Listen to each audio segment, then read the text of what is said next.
It's an exciting day, back with another video.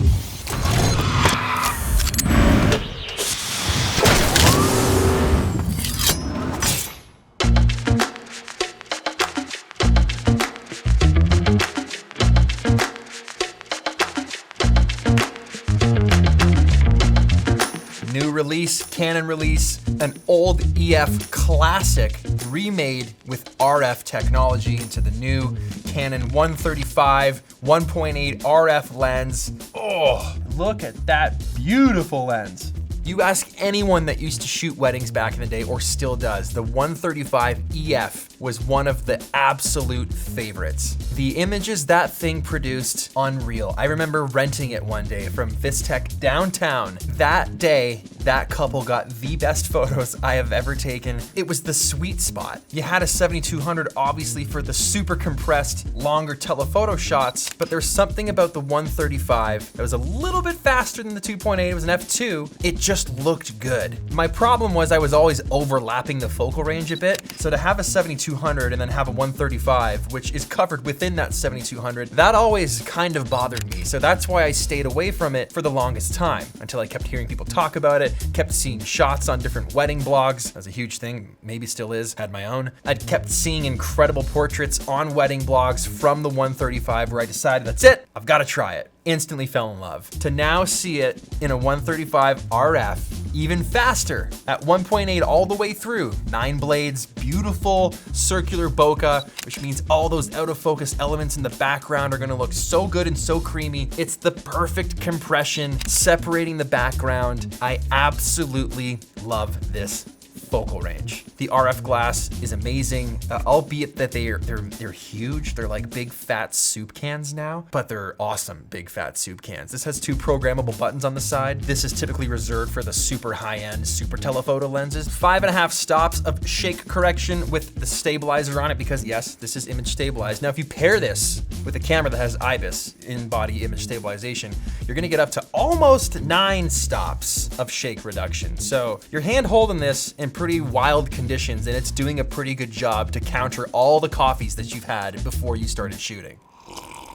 Recently, had the pleasure of bringing this to Iceland. Up to 70-kilometer winds, it was crazy windy. And when you're shooting any bit extended, it's hard to keep stuff still. That's when that stabilization absolutely matters, it's critical. Well, since we're on the topic of weddings, we were on this crazy cliff edge in Iceland. I guess a beautiful landscape, just massive. It was so windy. You don't wanna go near the edge anyway, because you don't know how corroded it is. You don't know the integrity of the land, of the ground. You just shouldn't, just don't mess with that. Throw on a telephoto and call it a day. But this wedding couple decided to just throw caution to the wind, quite literally, and climbed down this pretty epic, but this insane peak, have the dress blowing in the wind. Now we had the 135 and all of those stops of shake reduction. So we snapped the photos instead. Even with all those stops of image stabilization, with a fast camera, with a very state-of-the-art autofocus system, when you're battling 70-kilometer winds and it's shaking your literal body, it's moving your body, it is still hard to keep things crisp. Definitely missed in a lot of situations. You can see that here. It's not perfect. But not only shooting photos or events, we also shot a lot of video with it. When I'm vlogging or making any type of content, especially when I'm traveling, I love to have 2 setups, one wide, one long. Typically that is a 7200, but because we had this, we had the 135 on for all of the days we spent in Iceland. And it did great. This has what's called the Nano USM autofocus drive. It basically, the motor is a little quieter when you're shooting, which is important because now that all these cameras are doing video, if you're using something like a 135, that is going to be stabilizing quite a bit because it's way more shaky. Like we talked about, when you're zoomed in more, that autofocus motor can really, really mess up the sound of your footage if you're looking to also capture audio. There's a lot of times you'll hear that little purr in the background. Just keeps going. And you're like, what the heck is that? Until you notice it's the motor. So any effort that's put in to make this motor quieter while shooting video is what you wanna look for. If you're ever buying a lens and you get to test it out first, flip it into video mode, start recording with the stabilization on, and then play back the footage and see how loud that motor is. And if that's something that would impede your workflow or ruin your work, don't buy it. Inevitable in some cases, some are better than others. Had no issues with this. You can hear it, but I had no issues with it. With the new Canon RF lenses, they're doing different coatings over the glass elements to remove stuff as much as possible, like chromatic aberration or ghosting, things that you're gonna notice when you zoom in. The original 35mm EF lens was a chromatic aberration nightmare. I just remember constantly battling that in Photoshop, and just, there were particular lenses that were very, very bad for it. Now in 2022, it's pretty good. This is gonna run you $20.99. It's all US dollars. The 85mm is probably the most comparable to this. It's an 85 1.2. So it is a faster lens. It's gonna cost more money.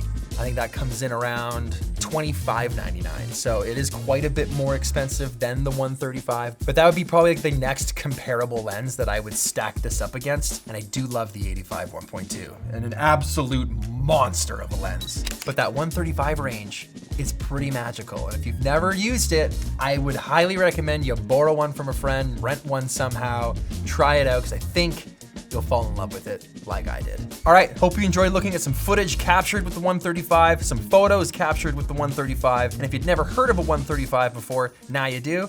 Something to look into. Some exciting new releases from Canon this week. Pumped that I was able to bring them to you and show you a little bit of a first look with some hands-on experience using them these past few weeks. Hit the like button if you like this video, subscribe if you haven't already for more photography and video content, and we'll see you in the next one. See ya.